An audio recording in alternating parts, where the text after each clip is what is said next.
Euh,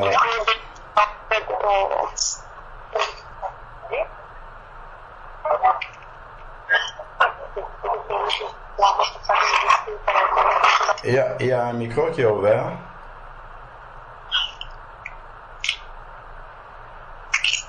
Ok. Bon, donc, lorsque le Seigneur nous appelle à lui, il nous fait passer par la nouvelle naissance et on s'engage dans le processus de perfectionnement avec le Seigneur, avec pour objectif final, comme nous pouvons lire dans Éphésiens chapitre 4 verset 13, d'atteindre la stature parfaite de Christ. Donc, le frère disait tout à l'heure qu'il vaut mieux la fin d'une chose que son commencement. Donc, le Seigneur va, dans les lettres aux 7 églises, il va toujours dire à celui qui persévérera jusqu'à la fin, je donnerai, et puis il cite une récompense. Donc, le Seigneur nous a engagés et il ne nous a pas cachés. Et il le dit, je crois même dans Luc 14, où il dit en fait que lorsque quelqu'un commence à construire une maison, il faut qu'il s'asseye d'abord et qu'il calcule la dépense pour voir s'il en aura suffisamment pour aller jusqu'au bout de la construction. Donc on voit en fait que le Seigneur Jésus-Christ, quand il attirait les âmes à lui, il était tout de suite clair par rapport à ça. C'est-à-dire qu'il ne cachait rien du tout. Il permettait aux personnes qui s'approchaient de lui de réaliser déjà le chemin qu'ils ont à faire avec le Seigneur. Donc c'est tout un cheminement, c'est une marche. La marche vers Canaan, elle ne s'est pas faite en une journée. On voit qu'il y a eu il y a eu la traversée de la mer Rouge, il y a eu le désert, ça a duré 40 ans avec toutes les péripéties qu'on connaît. Et puis au final, il y a 2 personnes qui sont entrées dans Canaan. Donc on voit vraiment que c'est un chemin. C'est un chemin dans lequel le Seigneur nous demande de persévérer. Donc dès la nouvelle naissance, dès la conversion, dès le début de l'Église, on le voit dans Actes chapitre 2 verset 42. Les 3000 au verset 41 qui sont passés par les eaux du baptême ont été ajoutés à l'église, et tout de suite après on nous dit ils persévéraient dans l'enseignement des apôtres. Donc tout de suite après la conversion, la notion de la persévérance intervient directement. Donc persévérer en fait c'est dans le sens de persister à faire quelque chose malgré les difficultés, malgré les obstacles, malgré tout ce qui pourrait venir nous assaillir, nous envahir, nous occuper la pensée vers autre chose. Donc la notion de la persévérance intervient immédiatement après la nouvelle naissance. Donc on comprend en fait que c'est une notion qui est clé dans la marche du disciple. C'est de savoir que le disciple doit persévérer. Donc il y aura des combats, ça c'est sûr. Il y aura des difficultés. Tant que Satan n'est pas enchaîné, ça va être comme ça en fait. Donc le disciple déjà d'entrée de jeu sait qu'il s'est engagé dans un combat. Et étant engagé dans un combat, Dieu va mettre à notre disposition un ensemble de un ensemble d'armes spirituelles afin de pouvoir demeurer dans un réveil permanent. Parce que c'est ça le but, c'est de demeurer réveillé de manière permanente. Parce que si le Seigneur Jésus-Christ, on va lire les passages, si le Seigneur Jésus-Christ revient et qu'il trouve quelqu'un endormi, la condition de la personne risque d'être vraiment regrettable. Donc, le Seigneur nous a donné des instruments de mesure déjà de notre état d'éveil. La communion fraternelle est là pour ça. Dans la communion fraternelle, on peut ressentir si on est en train de s'endormir ou si on est à moitié endormi ou à moitié réveillé, à moins que toute la communion fraternelle, si tout le monde s'endort dans la communion fraternelle, là c'est très dangereux alors. Là c'est très très dangereux. Parce que effectivement, le but de la communion fraternelle, c'est que lorsque l'un commence à être sur la pente descendante, que celui qui est réveillé booste les autres. Booste les autres afin que les autres puissent se réveiller également pour comment dire, revenir. C'est ça le but. Parce que, a priori, dans la communion fraternelle, tout le monde n'est pas censé, hein, j'ai envie de le dire comme ça, n'est pas censé s'endormir en même temps. Donc, si tout le monde s'endort au même moment, c'est que il y a un problème de fond. Donc, bon, de l'autre côté également, si on voit, alors, donc, là, j'ai mon micro qui se coupe d'un côté.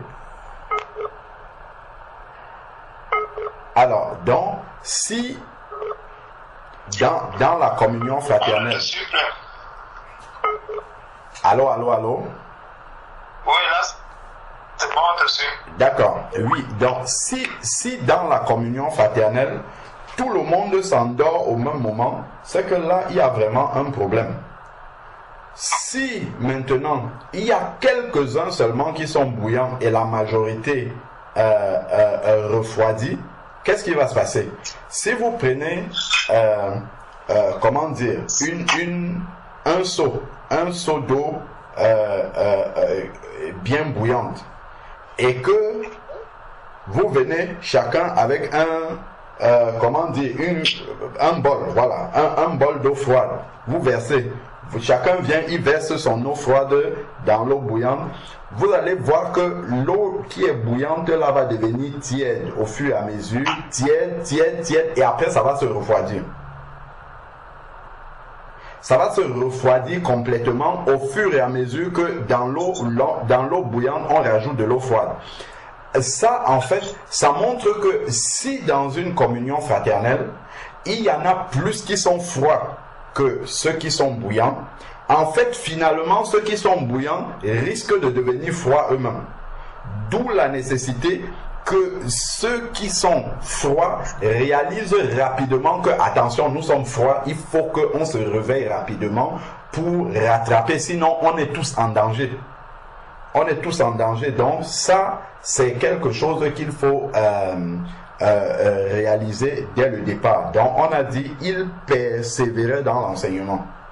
Donc l'enseignement n'est pas quelque chose qui va se faire sans obstacle.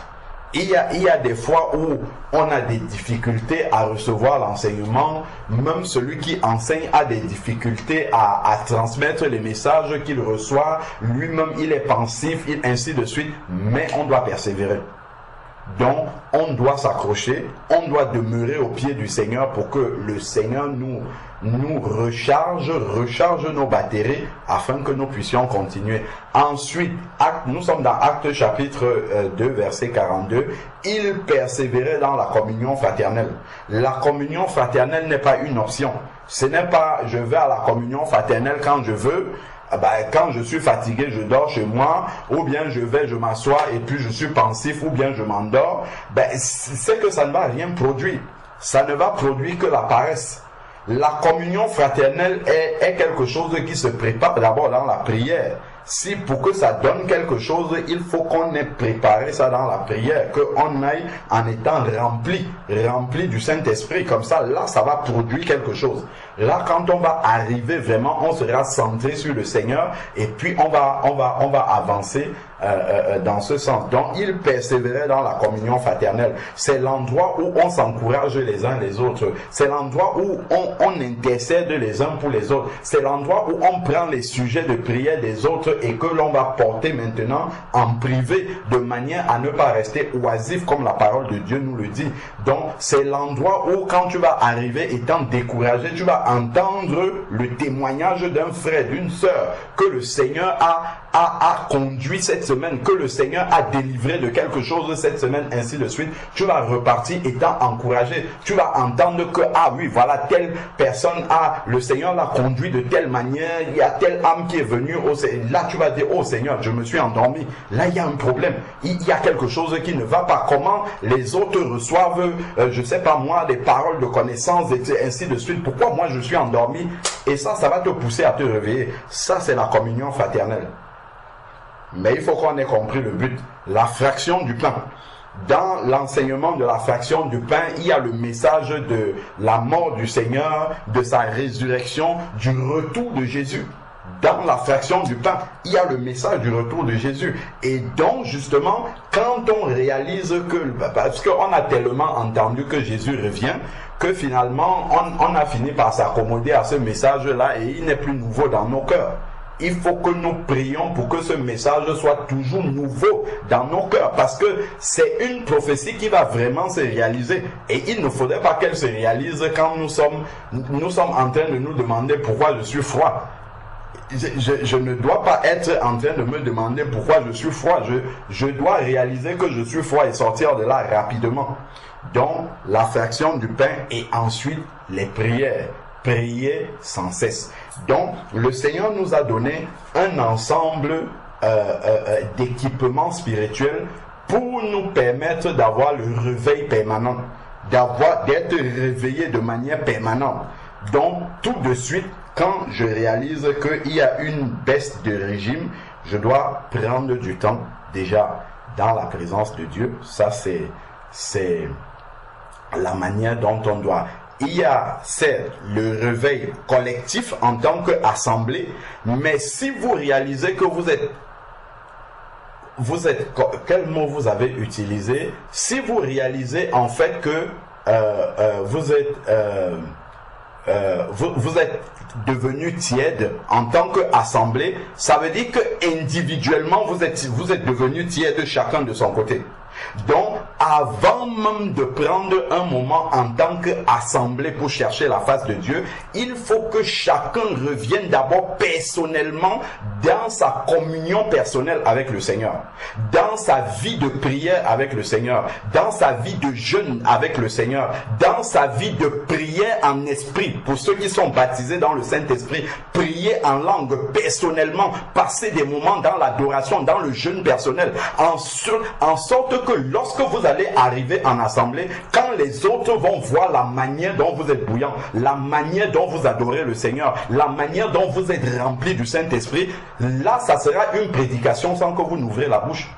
Les autres vont comprendre immédiatement que tiens, oula, là on s'est vraiment endormi. Voilà un frère, voilà une sœur qui est vraiment connecté au Seigneur.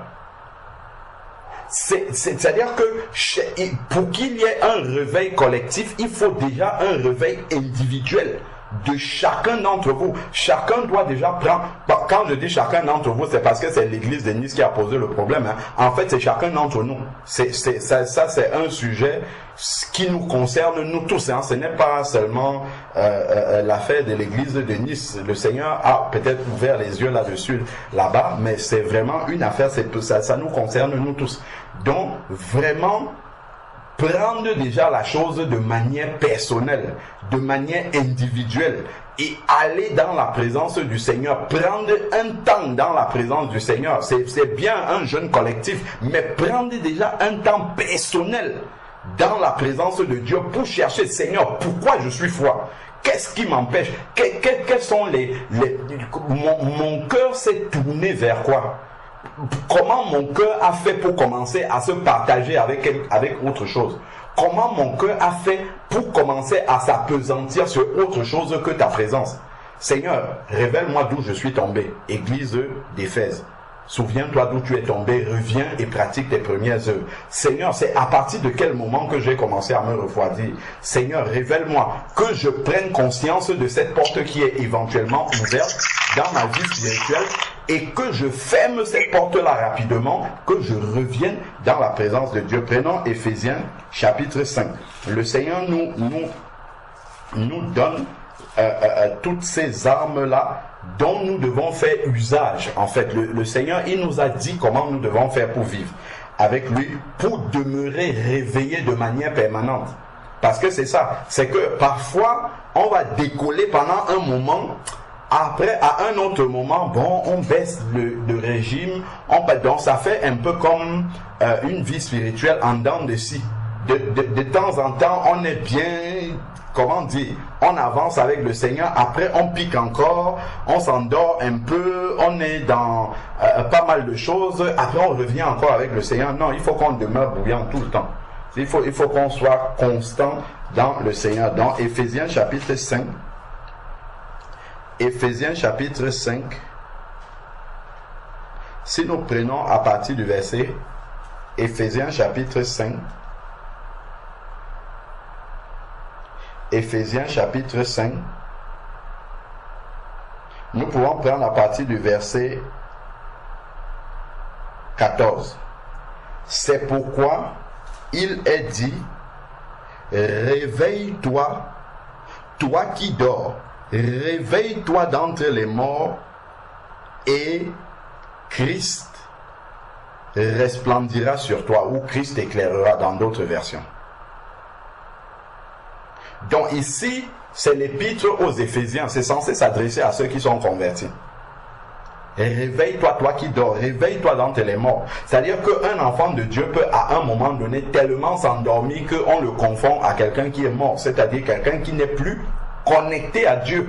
Éphésiens chapitre 2 verset 1, où il est dit, vous étiez morts par vos offenses. Donc c'est à cause de nos péchés, nous étions séparés de Dieu. Comme nous dit Ésaïe 59, verset 1, c'est à cause, verset 2, c'est à cause de vos fautes qu'il y avait une séparation entre votre Dieu et vous. Donc, un enfant de Dieu peut tellement devenir négligent dans sa vie spirituelle, il peut commencer à faire tellement de compromis avec sa vie spirituelle que, à l'apparence comme ça, il est comme quelqu'un qui est mort. C'est-à-dire que Dieu lui parle, il n'écoute plus parce qu'il est distrait tellement ses pensées sont ailleurs désormais que Dieu lui parle, il n'entend plus. Il est tellement à fond dans ce qu'il fait, je sais pas, c'est son travail, c'est sa famille, c'est son couple, c'est ses affaires, c'est ceci, mais il est tellement en fait affecté dans sa pensée. Sa pensée est tellement occupée de ces choses-là qu'il n'est plus attentif à la voix de Dieu. Donc il paraît comme ça, en apparence, il est exactement comme quelqu'un qui est mort spirituellement. Parce qu'il n'entend plus la voix de Dieu. C'est comme s'il était séparé de Dieu. Donc le Seigneur dit ici, réveille-toi. Il ne dit pas que quelqu'un va te réveiller, il dit réveille-toi. S'il dit réveille-toi, c'est qu'il t'a donné en tant qu'enfant de Dieu des instruments spirituels qui te permettent de te réveiller. Nous avons des réveils spirituels. On n'a pas que le réveil pour se réveiller le matin et partir au travail. Nous avons des réveils spirituels que le Seigneur nous a donnés dans sa parole. Donc, quand on sent qu'on va s'endormir, il faut mettre le réveil. Tout de suite, pam, ça commence à sonner, on dit, ah oui, ça, je réveille, je réalise que je me suis endormi trop longtemps. Là, il faut vraiment me réveiller. Donc, il dit, réveille-toi, toi qui dors. Relève-toi d'entre les morts. On voit vraiment que c'est une action personnelle de l'enfant de Dieu. C'est lui-même qui fait cela. C'est-à-dire que c'est pas Seigneur réveille-moi, non, c'est toi-même réveille-toi. Parce que le Seigneur, lui, il t'a donné de quoi te réveiller. Il t'a donné le réveil. Donc tu ne vas pas aller lui dire Seigneur, bon, je suis endormi, viens me réveiller. Non, il t'a déjà donné en tant que disciple du Seigneur, il t'a donné de quoi te réveiller. Et c'est ça qu'il va expliquer plus loin. Donc ensuite il va dire, verset 15 maintenant, veillez donc avec soin sur votre conduite. Donc là déjà, il nous montre quelque chose qui peut entraîner dans le sommeil spirituel.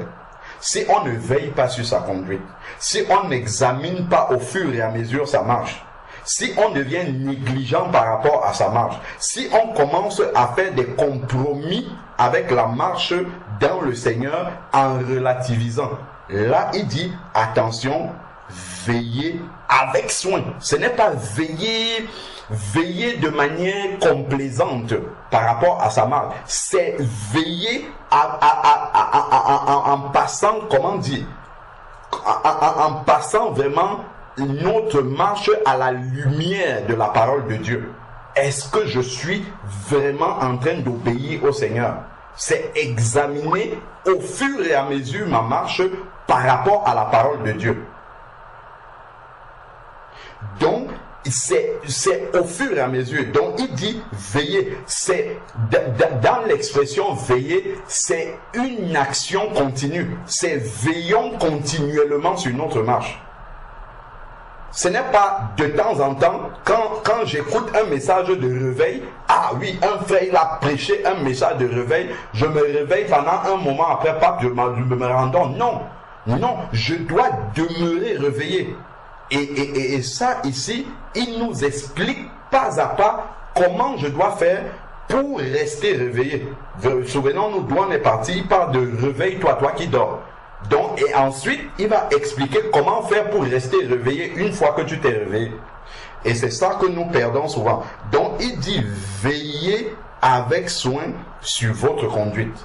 On a compris ce que ça veut dire examiner ses voies au fur et à mesure de manière continuelle à la lumière de la parole de Dieu. Lorsque j'ai déjà reçu une vérité de la parole du Seigneur et qu'elle s'est établie dans mon cœur comme étant une parole qui vient de Dieu, je dois veiller, dès que j'ai commencé à obéir à cette parole-là, je dois veiller à demeurer dans cette obéissance-là et de ne jamais rétrograder par rapport à une vérité que j'ai déjà reçue. Ce n'est pas que pendant un moment, parce que j'ai entendu un message, je commence à obéir. Après, à un moment donné, je me fatigue d'obéir. À un moment donné, je commence à dire, bon, ce n'est pas ça le plus important. De toute manière, on peut aussi faire comme ça. On dit, non, si on commence à relativiser l'obéissance, c'est comme ça qu'on ne va plus veiller avec soin dans notre marche. On va peut-être veiller, mais veiller de manière complaisante. C'est-à-dire qu'on va arrondir les angles, on va dire, bon, jeûner, ce n'est pas très important, jeûne de temps en temps, bon, si je m'en souviens. Non, si tu sais que ça te maintient connecté au Seigneur, crucifie la chair, fais-le. Si tu dois prier la nuit, réveille-toi, prie la nuit. Ne dis pas, ah, c'est pas grave, je priais de... Non, fais-le. Parce que ça va te maintenir éveillé. C'est comme cela, en fait, que on commence à perdre la présence de Dieu. Ah bon, je vais pas méditer 1-2 jours, c'est pas grave, je me rattrape. Non, il faut méditer. Il faut le faire. Il persévérer dans l'enseignement. Oui, il y a l'enseignement qu'on écoute, mais il y a l'enseignement que le Saint-Esprit nous donne lui-même personnellement quand nous méditons la parole. Il y a des enseignements directs qu'il nous donne sans passer par un enseignant de la parole du Seigneur. Donc, je dois veiller avec soin là-dessus. Donc, je dois me faire violence. Ce n'est pas par hasard que le Seigneur nous dit dans les évangiles que depuis le temps de Jean-Baptiste, le royaume de Dieu est forcé. Et ce sont les violents qui s'en emparent. Donc la violence, ce n'est pas simplement violent pour arracher les âmes au royaume des ténèbres. C'est la violence par rapport à notre chair. Parce que la chair ne va jamais nous laisser suivre Dieu comme il le faut. La chair va se fatiguer. La chair va s'arrêter en route et puis elle va commencer à nous donner des bons, comment dire, des alibis dans notre pensée. Dire bon non, c'est pas très grave, tu en fais trop, tu peux laisser comme ça. Et c'est comme ça que le sommeil spirituel va commencer tout doucement. Tu vas commencer à t'endormir tranquillement comme ça parce que tu as commencé à relativiser les choses. Donc, il ne faudrait pas que nous relativisons. Donc, il dit, non comme des fous. Donc, veillons, nous sommes dans Éphésiens chapitre 5, verset 15. Veillons donc avec soin sur notre conduite. On a compris, non comme des fous, mais comme des sages. Donc, nous devons prier constamment pour demander au Seigneur de nous donner sa sagesse. Pour veiller avec la sagesse de Dieu sur notre marche. Veillons avec la sagesse que le Seigneur nous donne. Ensuite, maintenant, on a vu qu'on est parti de réveille-toi, non? Il dit maintenant, rachetez le temps, car les jours sont mauvais. Ce n'est pas le temps d'être parlé. La sœur Hortense disait ça tout à l'heure. ce n'est pas le temps d'être paresseux maintenant. Ce n'est pas le temps de commencer à divaguer sur sa marche spirituelle. C'est le temps de s'affermir. Le temps est fini. Le Seigneur vient. Il est à la porte. Là, ce n'est plus le temps de se demander, ah, est-ce que ceci... Non, c'est le temps d'être prêt. D'avoir les bagages déjà vidés complètement pour pouvoir partir. Il demande de racheter le temps. Rachetons le temps. Donc là où on voit qu'il y a encore des portes ouvertes, fermons-les une à une. Tac, tac, on ferme. C'est ça. Rachetons le temps. Rapprochons-nous de Dieu. Prenons, d'ailleurs, il va expliquer après comment est-ce qu'on rachète le temps. Racheter le temps, car les jours sont mauvais. Quand il parle des jours mauvais, Satan fait ce qu'il est en train de faire. Forcément, nous lisons dans 1 Jean chapitre 5 verset 19 que ce monde-ci est dominé par le malin. Donc, nécessairement, il nous est dit aussi dans 2 Thessaloniciens chapitre 3, vers le verset, chapitre 2, autant pour moi, vers le verset 9 et 10, que la manifestation de l'impie se fera par beaucoup de signes, de miracles mensongers, ainsi de suite. Donc nous sommes dans cette période où l'impie est en train de se préparer, l'homme impie se prépare pour se manifester. Donc nécessairement ça a un impact, qu'on le veuille ou pas, ça a un impact sur la marche spirituelle des enfants de Dieu. C'est-à-dire que ça devient tellement lourd de pouvoir vivre sa foi normalement. Ça va être difficile, que ça soit au travail, on va te donner plus de travail, que ça soit à la maison, les charges avec les enfants, il y aura tellement de sollicitude. C'est la manifestation de l'impie. C'est ça, ce sont les impacts en fait dans la vie, la vie pratique des enfants de Dieu. Tout cela vient pour rendre difficile la marche du disciple.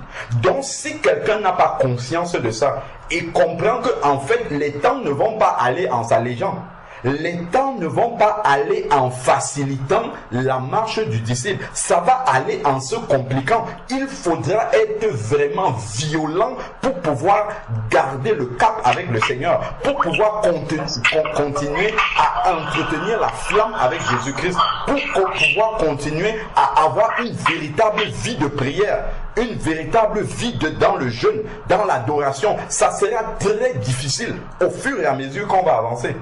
Donc il faut déjà en avoir conscience, et quand on a conscience de ça, on ménage sa monture aussi. On prend des dispositions par rapport à ça. On ne s'endort pas. On comprend que non, là, maintenant même on a la grâce, on est encore en assemblée. Il y a frère Lucio, il y a frère Danilo qui est là pour me réveiller. Il viendra peut-être un temps où la persécution va arriver, où ça sera difficile. Je ne pourrai même plus voir frère Danilo pour me dire, Alain Patrick, tu es endormi. Il faudra que j'ai cultivé en moi que j'ai acquis par la parole de Dieu toutes ces armes-là qui me permettent moi-même de réaliser que je suis endormi, sans plus compter sur mon frère. Parce qu'il viendra un temps où peut-être je ne pourrai plus avoir la possibilité d'avoir mes frères avec moi à côté. Comment je vais faire à ce moment-là? Si je n'ai pas appris vraiment à demeurer réveillé moi-même, à me réveiller moi-même et plutôt aller réveiller ceux qui sont endormis. Donc c'est important, c'est bien la communion fraternelle, on s'exhorte les uns les autres, mais c'est important aussi d'avoir une marche personnelle, une intimité personnelle avec le Seigneur qui nous permette en fait de venir dans la communion fraternelle et de déposer au bénéfice des autres ce que nous avons reçu personnellement du Seigneur dans la communion. Et ça nous permet de rester réveillés. Je dois arriver à la communion fraternelle comme si toute la communion fraternelle là ne dépendait que de moi, de ma connexion avec le Seigneur. Si chacun arrive comme ça, nous arriverons tous remplis. Chacun prendrait le temps de chercher la présence du Seigneur, de chercher la face de Dieu pour ne pas venir les mains vides, pour venir avec ce que le Seigneur lui a donné. Et c'est comme ça que on va demeurer dans une connexion permanente avec le Seigneur et qu'on sera rempli constamment. Donc ça, les jours sont mauvais. Donc il nous prévient que les jours sont mauvais. Donc tout ce que l'homme impie est en train de faire, le malin est en train de faire pour préparer l'arrivée de l'homme impie, forcément il y a des répercussions dans la marche des disciples. C'est de plus en plus difficile. De plus en plus difficile de pouvoir vivre cette connexion-là avec le Seigneur. Et les choses ne vont pas aller en s'améliorant.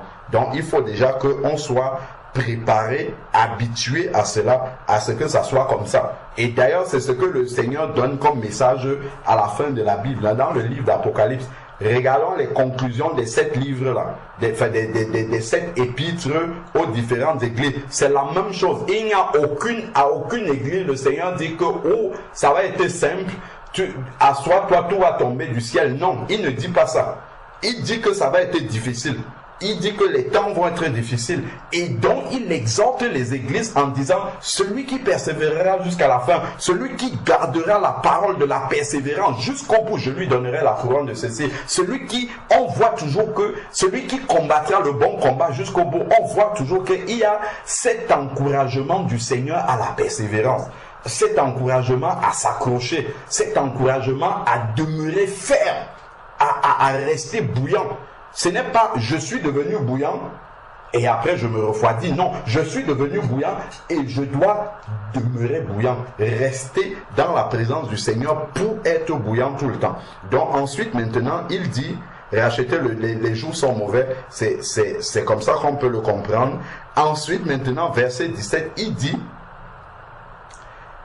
maintenant que nous avons compris que les jours sont mauvais, on peut passer le temps à prier pour que les jours ne soient pas mauvais.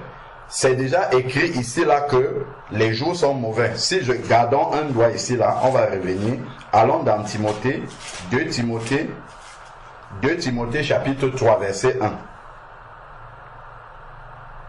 2 Timothée chapitre 3 verset 1. Sache que dans les derniers jours surgiront des temps difficiles. Voici Paul qui vient reconfirmer ça encore ici à Timothée. Donc si je me mets à prier pour que les temps ne soient pas difficiles, je perds mon temps. C'est une prophétie, ça va être comme ça. Il dit que dans les derniers temps, nous confessons bien que Jésus revient bientôt. Donc ce n'est que annoncer d'avance déjà que les temps seront difficiles. Donc là, on commence à voir les prémices des temps difficiles. Donc ça là, ça ne va pas changer. Donc c'est à moi de m'adapter aux temps difficiles. C'est à moi de m'adapter à suivre le Seigneur pendant les temps difficiles. Pendant les moments où voilà, c'est compliqué de pouvoir vivre sa foi. C'est compliqué de pouvoir demeurer bouillant. C'est parce qu'il y a tant de sollicitations, tant de choses qui viennent pour me détourner. Retournons dans Éphésiens chapitre 5. Éphésiens chapitre 5. Ensuite, il dit, donc, verset 16, il a dit racheter le temps car les jours sont mauvais. Ensuite, au verset 17 maintenant, il dit, c'est pourquoi ne soyez pas sans intelligence. Il parle de l'intelligence spirituelle. Et ce n'est pas une intelligence qui se remplit une fois et qu'on garde comme ça, on dit, ah, moi j'ai l'intelligence de Dieu. Je n'ai plus besoin de la chercher. C'est bon, je vais avancer avec mes acquis. Pas du tout. Loin de là, ce n'est pas ça qu'il faut comprendre. Si nous regardons dans Romains chapitre 12, que nous connaissons bien, au verset 2, il est dit, Romains 12, verset 2, ne vous conformez pas au siècle présent, mais soyez transformés par le renouvellement de l'intelligence. Soyez transformés par le renouvellement de l'intelligence. Donc ici là dans Éphésiens, quand il nous dit c'est pourquoi au verset 17, Éphésiens 5, 17, c'est pourquoi ne soyez pas sans intelligence, c'est-à-dire que nous devons avoir une intelligence constamment renouvelée. Or, comment peut-on avoir une intelligence renouvelée si ce n'est dans la présence de Dieu? Donc nous devons développer notre communion personnelle avec le Seigneur. Nous devons passer du temps dans la présence de Dieu. C'est là, dans cette présence personnelle, que Dieu renouvelle notre intelligence. afin que nous ne soyons pas sans intelligence. Donc si j'ai une intelligence qui n'est pas renouvelée, ben, je n'aurai pas le dévoilement, le discernement sur les dernières stratégies que l'ennemi veut utiliser pour affaiblir ma vie spirituelle, pour me conduire sur un chemin parallèle à celui de Dieu. C'est dans la présence de Dieu que le Seigneur va me révéler cela. Donc, il dit, mais nous sommes dans Romains 12, verset 2, mais soyez transformés par le renouvellement de l'intelligence afin que vous discerniez la volonté de Dieu. Donc, pour que je discerne la volonté du Seigneur, il faudrait que mon intelligence ait été renouvelée. Donc, et ça, mon intelligence ne sera pas renouvelée si je rencontre le Seigneur de temps en temps seulement comme ça en passant. Non. Mon intelligence sera renouvelée si je demeure en permanence dans la présence du Seigneur. C'est pour ça qu'il va dire prier sans cesse. Si je suis constamment dans une attitude de connexion au Seigneur, de même intérieurement, toujours être en train d'interroger le Seigneur. Seigneur, pourquoi il y a ceci? Est-ce que je dois faire ça? Et toujours en train de prier, en train de rechercher, de consulter le Seigneur à l'intérieur de moi, afin que vous discerniez la volonté de Dieu, ce qui est bon, agréable et parfait. Donc, quand il dit, mais soyez remplis, nous revenons ici dans Éphésiens, chapitre 5, verset 17, c'est pourquoi ne soyez pas sans intelligence. On a compris qu'il faut aller dans la présence de Dieu pour avoir l'intelligence renouvelée constamment, de manière à discerner en tout temps la volonté de Dieu.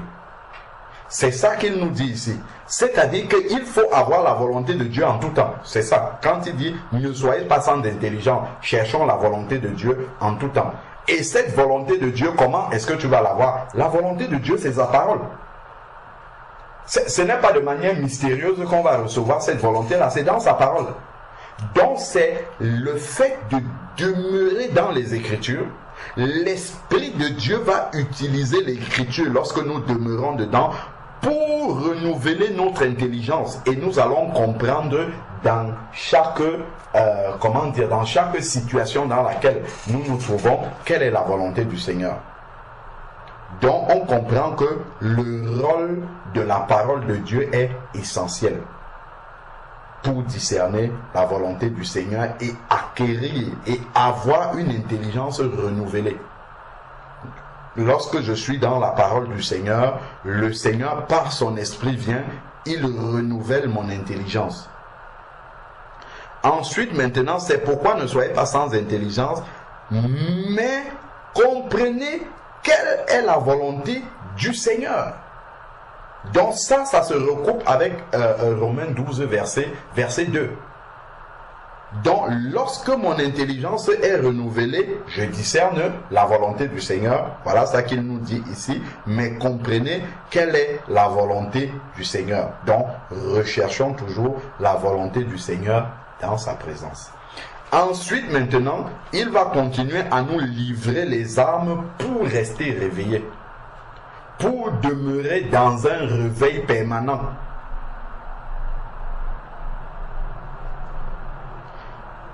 Il dit, ne vous enivrez pas de vin. Ça serait la pire des choses à faire.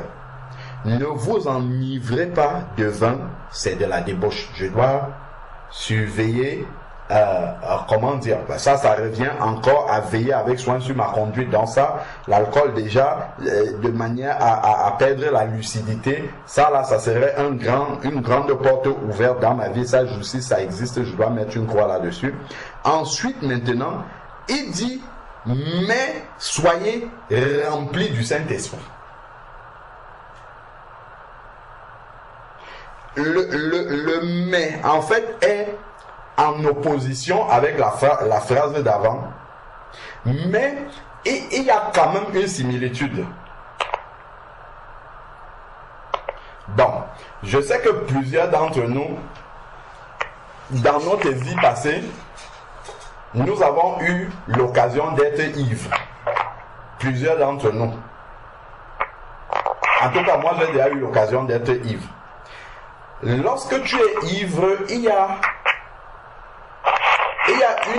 une vision de la vie. C'est-à-dire, il y a des choses que tu ne vois pas quand tu es lucide. C'est quand tu es ivre que tu vois, il y a des choses que tu vois. Et il y a un courage que tu as pour parler aux gens. C'est vrai ou c'est même pas vrai, frère? Pour le souvenir de la vie passée que vous avez encore. Pour ceux qui ont déjà été ivres. Il y en a même qui boivent pour avoir le courage pour parler. Et il y a des choses que tu vois, dont tu peux parler spontanément sans... Et ici, en fait, il y a un parallèle par rapport à être rempli du Saint-Esprit. C'est-à-dire que le courage, par exemple, que le fait d'être en état d'ébriété peut te donner, qui est un courage qui vient du diable, en fait, c'est une imitation. C'est-à-dire, quand tu es dans un état d'ébriété, c'est une imitation de quand quelqu'un est rempli du Saint-Esprit. Donc, lui, il va faire la volonté de Dieu. Il va avoir le courage que le Seigneur lui donne. Regardons Pierre, par exemple, qui était rempli du Saint-Esprit le jour de la Pentecôte, qui peut dire frontalement aux Juifs comme ça, vous avez crucifié le Messie. Sachant que ça pouvait lui coûter d'être pendu immédiatement. Mais il leur disait ça frontalement comme ça. Il y a des choses que Dieu va te révéler qu'avec tes yeux ordinaires que tu ne peux pas voir lorsque tu es rempli du Saint-Esprit. Donc il dit, mais soyez remplis du Saint-Esprit. Et ensuite maintenant, il va expliquer comment est-ce qu'on devient rempli du Saint-Esprit et comment le demeurer. En fait, c'est ça. Si on veut être dans un réveil permanent, en gros, il faut demeurer rempli du Saint-Esprit. Donc, il faut voir déjà comment faire pour faire déborder la coupe et ensuite que la coupe reste toujours remplie. Donc, c'est ça qu'il va expliquer maintenant. Mais soyez remplis du Saint-Esprit. Entretenez-vous par des psaumes. Il y en a plein là dans la parole du Seigneur. Les psaumes du Seigneur sont là pour nous entretenir. L'entretien, on n'a même pas besoin d'enseigner ça à quelqu'un, à part aux enfants. Lorsque tu te lèves le matin, il y a des réflexes mécaniques en fait que nous avons. Dès que tu vas te réveiller, immédiatement tu sais que ton haleine n'est pas bonne. Ce n'est pas quelqu'un qui te dit ça. Tu vas aller directement dans la salle de bain et tu vas te brosser les dents. Parce que tu sais immédiatement que si tu parles à quelqu'un, ton haleine n'est pas bonne. Mais l'homme spirituel intérieur a il a les mêmes désirs, sauf qu'on ne satisfait pas ces désirs-là. L'homme spirituel a aussi une haleine qui ne va pas bien. Si je commence à parler sans avoir prié, sans avoir passé un temps dans la présence de Dieu, de quoi est-ce que je vais parler? Je vais parler avec une mauvaise haleine spirituelle. Donc, ici, il parle de s'entretenir. Je vais aller prendre une douche. Il ne me viendrait jamais à l'esprit de partir au travail de la même manière dont je suis sorti de mon lit. Partir directement avec mon pyjama et tout au travail. Non, il y a des choses que je vais faire avant de sortir de la maison. De la même manière, l'homme spirituel a besoin de cet entretien-là. De la même manière que je vais me débarbouiller le matin, je vais me brosser les dents, je vais éventuellement me brosser les cheveux si j'en ai, je vais me oindre ainsi de suite avant de sortir. L'homme spirituel, il a besoin de ça. Sinon, la manière dont mon corps va se sentir mal, c'est comme ça que l'homme spirituel, lui, se sent mal. Lorsqu'on n'a pas pris soin de lui avec ce qu'on dit là. Il va se sentir mal comme ça, et s'il se sent mal comme ça, il ne peut pas être productif. De la même manière que moi, avec mon corps charnel qui est là, si je ne prends pas soin de lui comme ça, j'arrive au travail avec mon pyjama, avec ma mauvaise haleine, ainsi de suite. Je ne crois pas que l'un d'entre nous peut être au travail dans ces conditions-là. Il travaille normalement, il est productif, il fait tout ce qu'on attend de lui. Non, il sera constamment en train de se poser la question, je dois indisposer les gens doivent avoir les regards sur moi, tout un ensemble de questions qu'il va se poser qui ne lui permettront pas de pouvoir travailler dans de bonnes conditions. De la même manière, l'homme spirituel, c'est ça. s'il n'est pas entretenu, si on ne lui donne pas ce qu'il faut là, l'homme spirituel ne peut pas travailler pour le Seigneur, agir pour le Seigneur de manière, comment dire, dans toutes ces bonnes conditions favorables là. L'homme spirituel, non, il ne pourra pas agir comme ça. Ben, voilà pourquoi en fait il s'endort. Il commence par s'endormir, parce qu'il n'a pas ce qu'il lui faut pour être éveillé. Donc il s'endort progressivement. Et maintenant, il faut venir le réveiller pour pouvoir l'entretenir. Donc, on dit les psaumes. Les psaumes sont là, c'est la parole de Dieu. Il faut la méditation de la parole. C'est la nourriture. 1 Pierre chapitre 2, verset 2. Désirez comme des enfants nouveau-nés le lait non frelaté de la parole du Seigneur. C'est ce qu'il nous dit. 1 Pierre chapitre 2, désirez comme des enfants nouveau-nés le lait non frelaté, pas la parole de l'erreur. Le lait non frelaté, donc c'est dès la nouvelle naissance qu'on doit désirer. En fait, c'est naturel chez un enfant.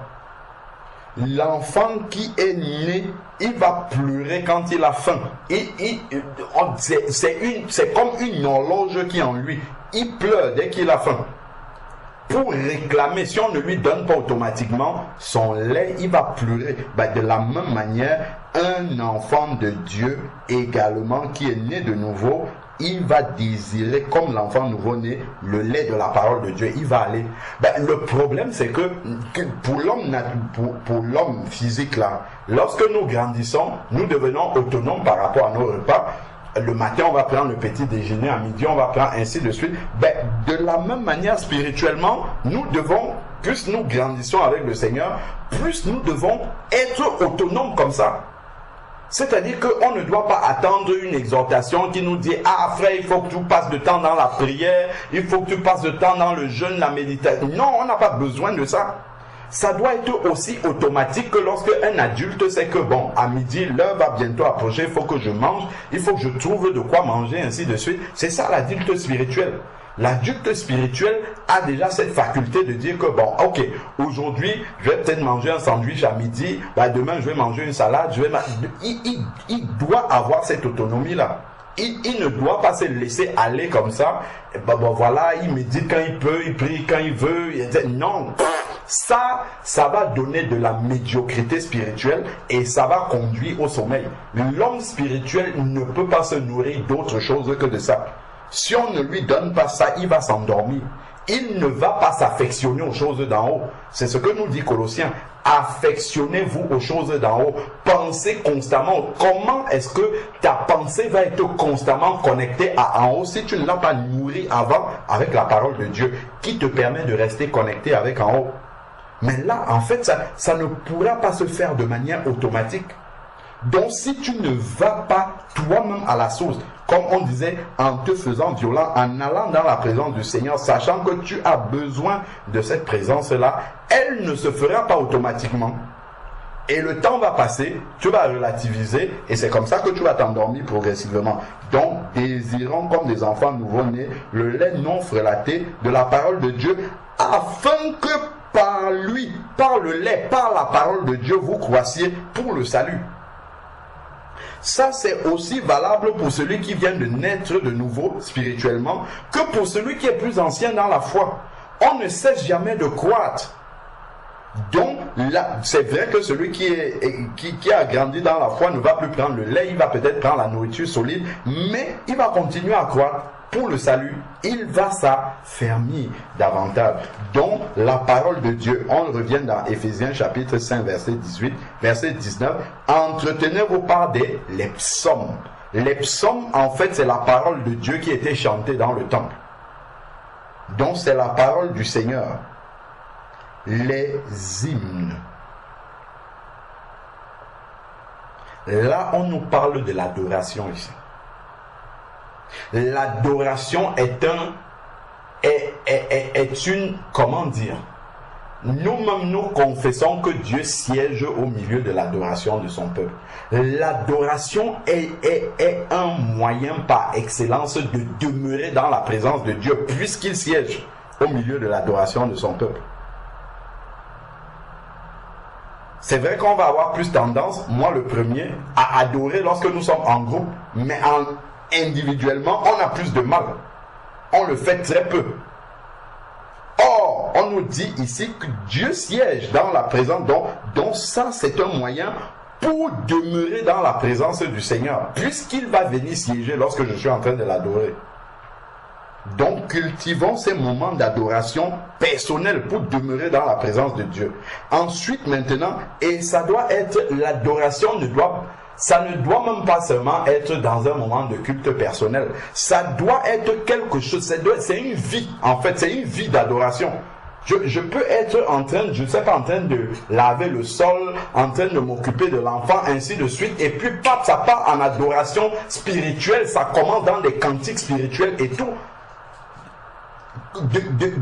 Parce que en fait c'est ta vie, parce que la présence de Dieu est constamment avec toi. Ce n'est même pas simplement dans un moment de culte précis, bien qu'il faut avoir un moment de culte en particulier, mais l'adoration doit nous accompagner de manière permanente en fait, de manière régulière.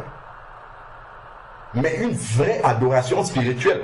Donc ensuite ici, donc il a parlé des hymnes et maintenant il parle des cantiques spirituels. Les cantiques spirituels ici c'est le chant en langue. Si je prie en langue, je dois pouvoir chanter en langue en fait. Là il parle du chant en langue. Ça doit être... Il ne dit pas que je chante en langue de temps en temps. C'est dans l'entretien, comme on brosse les dents là. Chaque jour. Comme je vais aller laver mon visage, les cantiques spirituels, le chant en langue, ça doit couler de source. Autant que je peux, l'apôtre Paul dit, 1 Corinthiens chapitre 14, l'apôtre Paul dit une parole ici, et nous savons que l'apôtre Paul est rempli du Saint-Esprit à tout moment. Il était constamment rempli du Saint-Esprit, l'apôtre Paul. Il dit dans 1 Corinthiens chapitre 14, que nous connaissons très bien, il dit ici, au verset 18, il dit, je rends grâce à Dieu de ce que je parle en langue plus que vous tous. Je rends grâce à Dieu de ce que je parle en langue plus que vous tous. Ce n'était pas parce que c'était un gadget ou bien pour vous dire que je suis plus spirituel que vous. C'est parce que c'était une nécessité. C'était une nécessité pour lui de parler en langue de manière régulière comme ça. C'était pour rester rempli du Saint-Esprit. N'oublions pas le verset 2 ici là, qui nous dit dans 1 Corinthiens 14, puisque nous y sommes, il dit ici que verset 2, celui qui prophétise au contraire parle aux hommes. Non, ce n'est pas ça. Oui, verset 4. Celui qui parle en langue s'édifie lui-même. C'est-à-dire qu'il se recharge comme une batterie. Ça, c'est un moyen immédiat, rapide de se connecter au Seigneur. Quand on sent que on commence déjà à faiblir, à diminuer, prends 5 minutes où tu pries, tu chantes en langue. Je nous assure que si tu es connecté pendant les 5 minutes là, ça va dépasser même 10 jours que tu peux prendre à jeûner, à prier avec ton intelligence. Je dis 5 minutes d'un vrai moment de prière en langue, avec le chant en langue. En 5 minutes, tu es aussi rempli du Saint-Esprit que celui qui va rester 10 jours. C'est un moyen efficace, un moyen immédiat que le Seigneur nous a donné de manière naturelle pour rester rempli du Saint-Esprit. Quand je dis de manière naturelle, c'est-à-dire qu'il nous a donné ça avec la nouvelle naissance. C'est pas pour rien que dans Éphésiens, ici là, au verset Éphésiens 5, 18, il nous parle de nous entretenir avec des cantiques spirituels. L'apôtre Paul parle des cantiques spirituels toujours dans 1 Corinthiens chapitre 14, le chant en langue. Ici, 1 Corinthiens chapitre 14, Et au verset 14, il dit, non, verset 15, que faire donc, 1 Corinthiens 14, 15, que faire donc? Je prierai par l'esprit, c'est la prière en langue, mais je prierai aussi avec mon intelligence. Je chanterai par l'esprit, mais je chanterai aussi avec mon intelligence. Donc, l'apôtre nous parle aussi du chant en langue.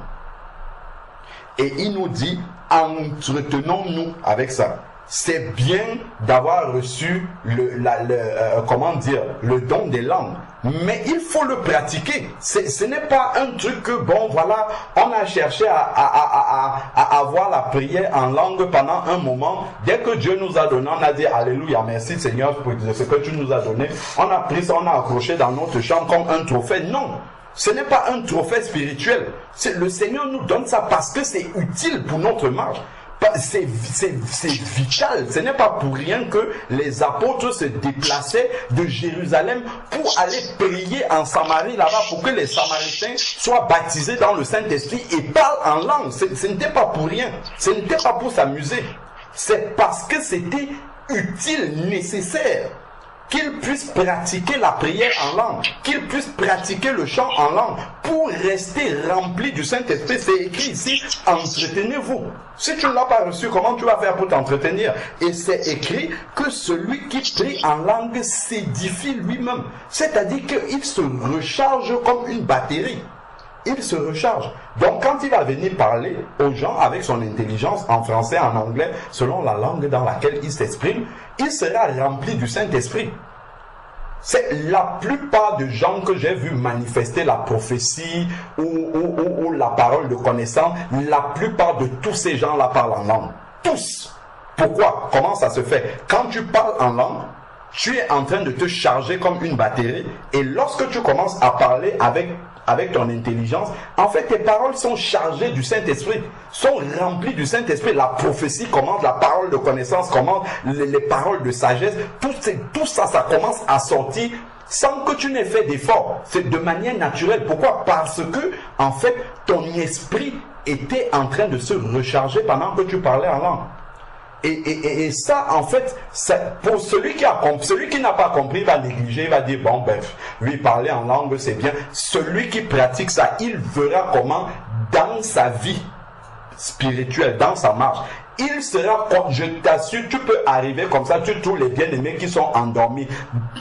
Penche-toi, commence à parler en langue 5 minutes. La parole va commencer à couler, c'est toi-même qui vas demander, Seigneur, arrête maintenant, arrête maintenant.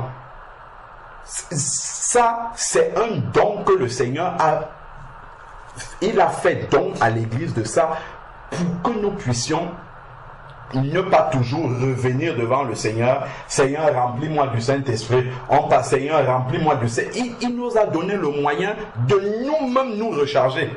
Quand ta batterie diminue, toi-même tu sais comment la rebrancher immédiatement pour qu'elle se recharge. Donc il parle ici des cantiques spirituels et des cantiques spirituels. Ensuite, il va nous dire chanter et célébrer le Seigneur de tout notre cœur. Donc voilà encore un aspect qui peut être un frein par rapport au fait de rester réveillé. Il parle de chanter et de célébrer le Seigneur, pas de n'importe quelle manière. Il dit de tout notre cœur, c'est-à-dire que le cœur entier doit être consacré au Seigneur. Si le cœur est partagé avec autre chose, si le cœur est divisé, si le cœur est à cheval entre deux choses, on hésite, on veut ça, on ne veut pas ça, ça là en fait, ça fera en sorte que on ne pourra pas vraiment entretenir cet être spirituel, cet homme intérieur là, de la manière dont le Seigneur nous demande de le faire ici. Ça ne portera pas les fruits que le Seigneur a promis ici. Chanter et célébrer le Seigneur de tout votre cœur, pas d'une partie de notre cœur. Pas des déchets de notre cœur, c'est-à-dire la partie quand on a déjà utilisé toute la partie de notre cœur pour consacrer ça à ce que nous aimons bien, le reste on donne au Seigneur. Non, il dit de tout notre cœur. C'est le cœur entier qui doit célébrer le Seigneur et élever le nom du Seigneur. Et là, ça produit des fruits. Et l'homme intérieur, à ce moment-là, il est entretenu, il est gardé en bon état. Et forcément, il reste réveillé. Forcément, il demeure réveillé. Là, on va commencer à chercher la communion fraternelle partout. Pour pouvoir apporter ce qu'on a reçu dans la présence de Dieu, on ne pourra pas garder ça. On ne va plus fuir, on ne va pas fuir la communion. Au contraire, on va commencer à chercher. Ah, j'ai reçu ça pour l'église, j'ai reçu ça pour les bien-aimés. Ben, Seigneur, permets, ouvre une porte, donne une occasion pour que je rencontre les frères et sœurs pour leur donner ce que j'ai reçu dans ta présence. Ben, effectivement, si je ne demeure pas dans cela, je n'aurai rien à dire. Et la communion fraternelle, elle va devenir pesante pour moi, elle va devenir lourde pour moi parce que je vais m'ennuyer, je n'aurai rien à apporter, je n'aurai rien à dire, je serai sec complètement parce que je ne me suis pas rempli, je ne me suis pas chargé. Et la communion fraternelle va devenir tiède, on va se rencontrer, on n'aura rien à se dire. Parce qu'on n'a rien reçu dans la présence de Dieu. Effectivement, si on n'y a pas été, on n'aura rien à dire. On va se rencontrer. Ah, frère, tu as un sujet de prière? Oui. Bon, prions pour ça. On prie 2 minutes. Après, c'est fini, on s'ennuie. Frère, qu'est-ce qu'il y a à faire? Parce qu'on n'a pas été dans la présence de Dieu, tout simplement. C'est dans la présence de Dieu qu'on reçoit tout ce qui est la nourriture nécessaire au temps convenable. Donc ne négligeons pas tout ça. La communion personnelle de chacun avec le Seigneur. C'est ce qu'il nous explique ici. Hein. C'est comme ça qu'on reste rempli du Saint-Esprit et qu'on demeure réveillé et qu'on persévère dans le réveil spirituel. On persévère là-dedans. Bien sûr, les combats vont venir pour nous attrister, pour nous ainsi de suite. Mais là, on va se faire violence. Et là, peut-être un frère, une sœur va nous épauler. Frère, ne baisse pas les bras, persévérons, le Seigneur revient bientôt, et ainsi de suite. Alors, verset 20, on va finir. Rendez toujours grâce pour tout à Dieu le Père au nom du Seigneur Jésus-Christ. Les actions de grâce, de reconnaissance au Seigneur, soumettez-vous les uns aux autres dans la crainte du Seigneur. Donc on comprend que la communion fraternelle fait partie, parce que tu ne vas pas te soumettre aux gens que tu ne vois pas. Soumettez-vous les uns aux autres, c'est des personnes que tu vois en fait. Donc là c'est dans la communion fraternelle que ça peut se mettre en pratique. Dont la communion fraternelle fait partie de ce qui permet de rester réveillé. Donc réveille-toi, toi qui dors, et Christ t'éclairera. Réveille-toi d'entre les morts, et il nous explique comment rester réveillé par ces versets-là. Donc je vais m'arrêter. J'aurais voulu continuer, mais je vais peut-être laisser d'autres bien-aimés prendre la parole. En fait, ce que je voulais lire, c'était Matthieu 24. À la fin des prophéties, la manière dont le Seigneur parle. Luc chapitre 21, la manière dont le Seigneur parle après avoir donné les prophéties. C'est-à-dire la manière dont on doit attendre le Seigneur.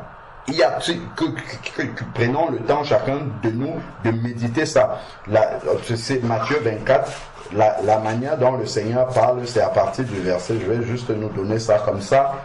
Dans cette méditation personnelle là, le Seigneur lui-même va nous dire comment est-ce que nous devons procéder pour rester dans un réveil permanent. On peut prendre Matthieu chapitre 24 à partir du verset 42. Veillez donc. Déjà il explique qu'il en sera de même qu'au temps de Noé, de 2 personnes qui seront dans un lit, de 2 femmes qui mourront, l'une sera prise, l'autre laissée, ainsi de suite.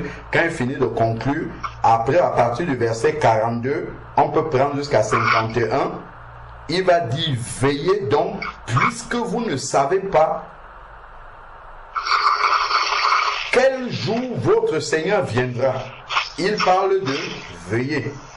Ensuite, il dit, sachez-le bien, si le maître de la maison savait à quelle veille de la nuit le voleur doit venir, il veillerait et ne laisserait pas percer sa maison.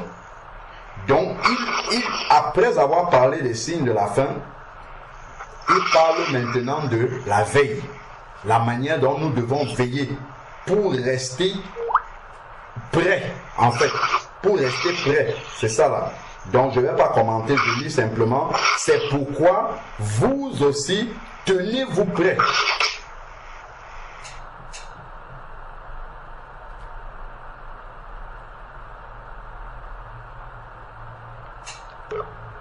Allô? Non, mon téléphone se déconnecte de temps en temps. Oui, on te suit, un micro qui est ouvert là, et c'est ça que... Donc, nous étions, ce sont juste des textes de méditation que je nous donne personnellement, que chacun de nous, que nous prenions le temps pour méditer ces passages-là. Donc ensuite, s'il savait, nous sommes dans Matthieu 24, verset 43, sachez-le bien, si le maître de la maison savait à quelle veille de la nuit le voleur doit venir, il veillerait et ne laisserait pas percer sa maison. C'est pourquoi vous aussi, tenez-vous prêts, car le Fils de l'homme viendra à l'heure où vous n'y penserez pas. Donc, dès l'instant déjà où je sais que le Seigneur peut revenir à l'heure où je n'y pense pas, qu'est-ce que je dois faire? Je dois y penser constamment. Comme ça, je ne serai pas surpris, tout simplement. Je dois y penser constamment, donc constamment en train de me préparer. Donc, et il n'y a pas à en faire, comment dire, à en faire une obsession. Non, si je vis simplement, comme Éphésiens chapitre 5 m'a demandé de vivre, en fait, je serai prêt tout le temps. Je serai prêt tout le temps, je serai constamment, comment dire, je serai constamment bouillant, je serai constamment dans un réveil permanent et donc prêt en fait, de manière naturelle. Je serai prêt au retour du Seigneur. Ensuite, au verset 45, il dit, quel est donc le serviteur fidèle et prudent que le maître a établi sur ses biens pour leur donner la nourriture au temps convenable. Heureux ce serviteur que son maître à son arrivée trouvera pas endormi, trouvera pas froid, mais trouvera occupé de la sorte. Avec quoi est-ce que je m'occupe? Qu'est-ce qui occupe la pensée de mon cœur? C'est vers quoi en fait que mon cœur se concentre? Quand je me lève le matin comme ça, la pensée de mon cœur, qu'est-ce que mon cœur a envie de réaliser? Est-ce que c'est de faire la volonté du maître? Ou bien mon cœur est dans différentes pensées, ainsi de suite. Donc, ça, ce sont des sujets de méditation, hein, quand nous allons lire là. Donc, trouvera occupé de la sorte. En vérité, je vous le dis, il l'établira sur tout ce qu'il possède. Ensuite, maintenant, mais si c'est un mauvais serviteur qui dit en lui-même, mon maître tarde à venir, s'il commence à battre ses compagnons, s'il mange et boit avec les ivrognes. En fait, ici, là, c'est très caricatural. On va dire, non, moi, je suis un enfant de Dieu, ça ne me concerne pas. Oui, de manière caricaturale comme ça, non, ça ne nous concerne pas. Mais en fait, ici, si nous voulons comprendre ce qui nous concerne, il nous parle des compromis. Ça, là, je suis déjà dans le compromis, en fait, ici. C'est du compromis dont il est en train de parler. Bon, j'avance. Verset 50 maintenant. Le maître de ce serviteur viendra le jour où il ne s'y attend pas. Et à l'heure qu'il ne connaît pas.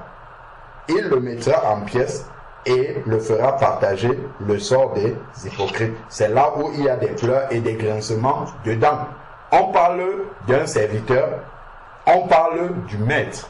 Le maître, c'est qui? C'est Jésus-Christ. Il n'y a pas deux maîtres dans la parole de Dieu. C'est Jésus-Christ. On parle de serviteurs, c'est qui? Ce sont les enfants de Dieu. Les serviteurs du Seigneur ne sont pas les gens du dehors, ce sont les gens du dedans. Mais regardons bien ce qui est écrit ici, là. Il le mettra en pièces et lui fera partager le sort des hypocrites. Donc les hypocrites, en fait, ce sont les gens du dehors normalement. Mais quelqu'un qui est serviteur, le maître lui fera partager le sort de ceux qui sont dehors. Celui qui dit qu'un enfant de Dieu ne peut pas perdre son salut, voilà, c'est écrit ici, hein. C'est pas nous qui inventons, c'est écrit ici, là. Le serviteur, c'est un enfant de Dieu. Mais il peut se retrouver à partager le sort de ceux du dehors, qui sont les hypocrites. Parce qu'il n'a pas veillé. D'où l'importance de veiller justement et d'être trouvé attaché à la tâche que le maître nous a donnée.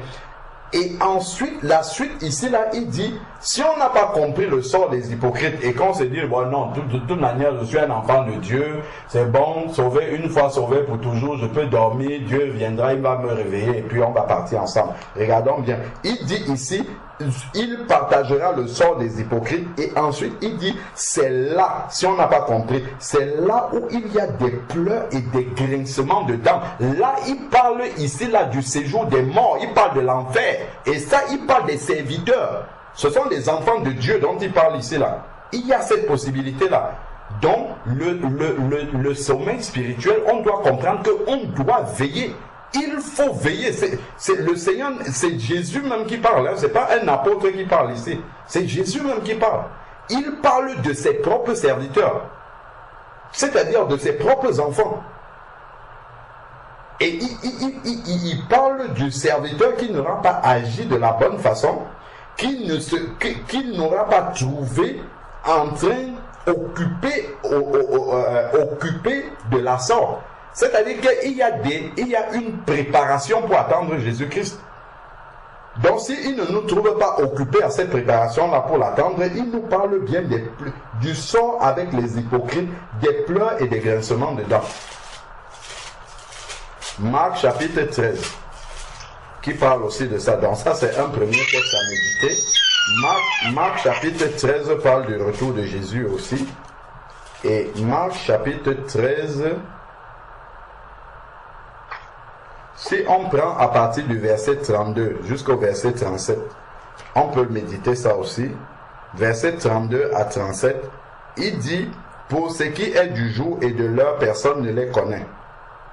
Pas même les anges dans le ciel, pas même le Fils, mais le Père seul. Prenez garde. Donc, ensuite, maintenant, voilà les exhortations du Seigneur, et c'est ça qui nous intéresse.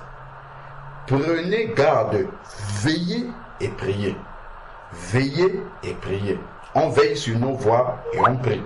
Veillez et priez, car vous ne savez pas quand ce sera le moment.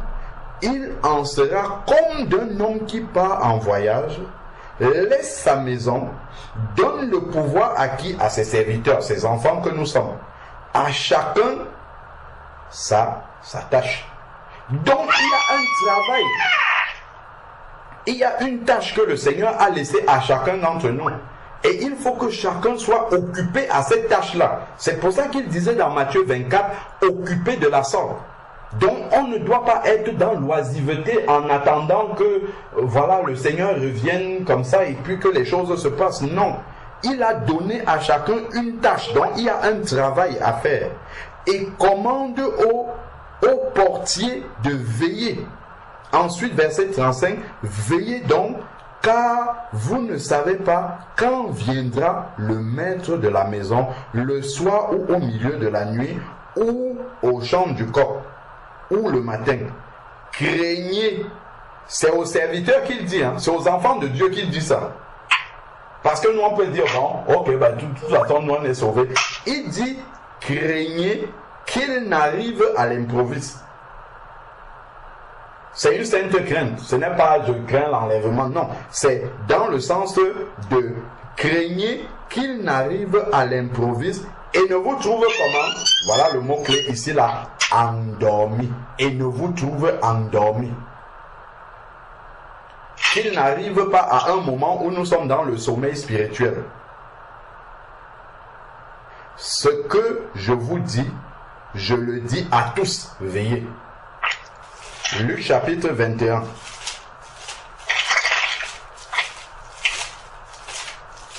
Je crois que c'est le dernier texte. Luc chapitre 21 qui parle aussi du retour du Seigneur.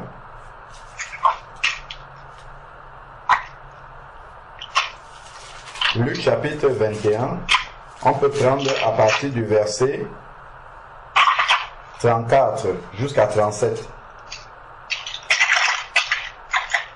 Luc chapitre 21, verset 34 à 37, il est dit, prenez garde à vous-même, de crainte que vos cœurs ne s'apesantissent par les excès ou l'ivrognerie. Il y a un micro qui est ouvert. Donc, il dit, prenez garde à vous-même, de crainte que vos cœurs ne s'apesantissent. C'est-à-dire que le cœur ne devienne occupé par autre chose. Souvenons-nous que dans Entretenez-vous, dans Éphésiens chapitre 5, verset 18 ou 19, il a dit, entretenez-vous, chantez et célébrez le Seigneur de tout votre cœur. Donc, si le cœur qui doit pour s'entretenir et rester réveillé, si ce cœur-là, au lieu d'être totalement consacré à célébrer le Seigneur, s'appesantit sur autre chose, on devient avec un cœur partagé. Et le cœur partagé ne peut pas célébrer le Seigneur. Et il ne peut pas célébrer comme on a dit, célébrer de tout votre cœur. Il ne pourra pas faire ça. Et donc forcément, l'homme intérieur sera mal entretenu et ne pourra pas porter le fruit que le Seigneur attend de lui. Donc ensuite, ici, là, il dit, prenez garde à vous-même de crainte que vos cœurs ne s'apesantissent par les excès ou l'ivrognerie ou les soucis de la vie. Donc, les soucis de la vie font partie des choses qui viennent pour, comment dire, pour partager notre cœur. Les soucis de la vie, je suis au chômage, l'enfant, les problèmes de l'enfant à l'école, je ne sais pas moi, les factures, la facture de quelle est arrivée, je n'ai pas d'argent pour payer, ainsi. Tout ça là, en fait, c'est réuni pour partager le cœur. Pour que le cœur ne puisse pas être entier pour célébrer le Seigneur. Et c'est ça qui va commencer à nous préoccuper. Et quand ça nous préoccupe, ben forcément, ça diminue la connexion avec le Seigneur. Là, ça va affaiblir la connexion avec le Seigneur. Et quand on est affaibli comme ça, voilà comment on commence déjà à s'endormir. Donc, les soucis de la vie est un signe de la fin des temps. Il ne faut pas que tu dises, j'ai trop de soucis. Je ne sais plus où mettre la tête. C'est un signe de la fin des temps. Donc beaucoup de soucis que nous avons nous annoncent simplement que le Seigneur revient bientôt. C'est ça que ça nous annonce. C'est un signe de la fin des temps. Ça ne va pas changer. Les choses ne vont pas s'améliorer. Donc on aura les soucis de la vie. Mais il faut se faire violent pour vivre avec ces soucis de la vie-là. Quand je parle de vivre, c'est entretenir notre communion avec Dieu malgré ces soucis de la vie. C'est pour ça qu'il parle de persévérer. Les soucis de la vie font partie de ces obstacles qu'il faut traverser pour continuer à demeurer bouillant malgré ces soucis de la vie là. Et voilà, ce qui va nous faire surmonter quand tu vas demeurer dans la parole du Seigneur, ce sont les promesses du Seigneur.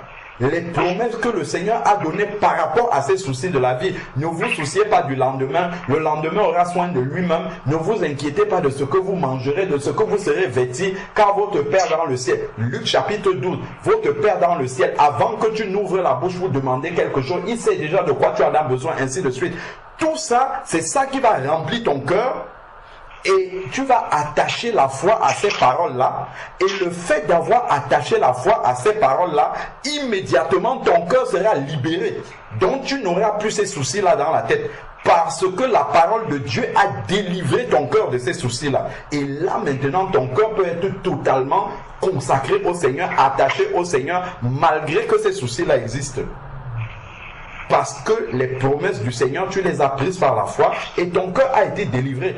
Tu vas voir ça maintenant. Seigneur, toi-même tu as dit ça dans ta parole. Je le crois par la foi, je mets ces soucis-là de côté et mon cœur reste totalement consacré au Seigneur. Ce n'est pas quand tous nos soucis seront enlevés, quand on n'aura plus de soucis devant nous, on va dire, bon là maintenant, je n'ai plus aucun souci, je peux maintenant consacrer mon cœur en totalité au Seigneur. Ça ne va jamais arriver. On risque de ne jamais consacrer notre cœur en totalité au Seigneur si on attend cela. Donc, il dit ici, vos cœurs ne s'apesantissent par les soucis de la vie et que ce jour ne fonde sur vous à l'improviste. Donc, c'est si nous laissons nos cœurs se remplir, s'inquiéter de toutes ces choses-là. si nos cœurs deviennent inquiets par rapport à est-ce que demain j'aurai un travail, est-ce que, je sais pas moi, il y a différents soucis, est-ce que je pourrais payer telle facture, est-ce que les enfants ceci, est-ce que ça va donner ça, tout ça, si on laisse le cœur se remplir de tout ça là, en fait ça va étouffer la vie de Dieu, ça va étouffer la connexion avec le Seigneur et on ne pourra plus persévérer, on ne pourra pas persévérer comme il le faut pour rester bouillant et réveillé. Donc, verset 35, comme un filet, car il viendra donc que ce jour ne fonde sur vous comme un filet. Normalement, c'est pour les gens du monde que ça doit arriver comme ça, pas pour les enfants de Dieu, parce qu'ils sont censés veiller constamment. Donc, comme un filet, car il viendra sur tous ceux qui habitent la surface de la terre. Donc, pour nous maintenant, il nous dit, veillez donc et priez pas de temps en temps. Il dit en tout temps. C'est tout le temps qu'il faut le faire pour rester connecté au Seigneur. Veillez et priez en tout temps afin que vous ayez la force d'échapper à tout ce qui doit arriver. Donc on ne va pas prier pour que ce qui doit arriver n'arrive pas. C'est écrit que ça va arriver. Il y aura des temps difficiles, c'est quelque chose qui va arriver. Donc la prière qu'il nous demande de faire en tout temps, c'est d'avoir la force d'y échapper. C'est-à-dire de pouvoir manifester la violence spirituelle nécessaire pour continuer à persévérer malgré ces temps difficiles, pour demeurer bouillant malgré toutes ces épreuves, malgré tous les obstacles qui sont devant nous, pour que nous ne puissions pas persévérer d'une manière, solide. C'est là que le sujet de prière doit être orienté. Afin que vous ayez la force pour échapper à tout ce qui doit. Donc c'est une certitude que ça va arriver et de paraître debout devant le Fils de l'homme. Donc dans le verset 37 parle déjà d'autre chose. Donc on peut méditer de 34 à 36. Donc voilà un peu quelques exhortations. À ça on peut ajouter les lettres de cette église. Si on veut vraiment méditer de manière un peu plus riche. Les encouragements du Seigneur à pouvoir persévérer, lisons aussi les lettres pour cette église. Donc voilà vraiment quelques sujets d'encouragement, quelques sujets d'exhortation également que j'avais dans le cœur pour chacun d'entre nous par rapport au message qui a été annoncé, l'interpellation, en tout cas la première direction dans laquelle les bien-aimés de Nice sont conduites par rapport au fait d'être endormis, ainsi de suite. Même si le Seigneur donne encore d'autres précisions, ça là déjà, ça c'est un message permanent en fait pour un enfant de Dieu par rapport à la fin des temps dans laquelle nous sommes. Il faut restons vraiment éveillés, faisons-nous violence parce que c'est ce qu'il faut pour demeurer réveillés et que le Seigneur nous soutienne vraiment dans cette marche-là. Amen. Amen. Amen. Amen.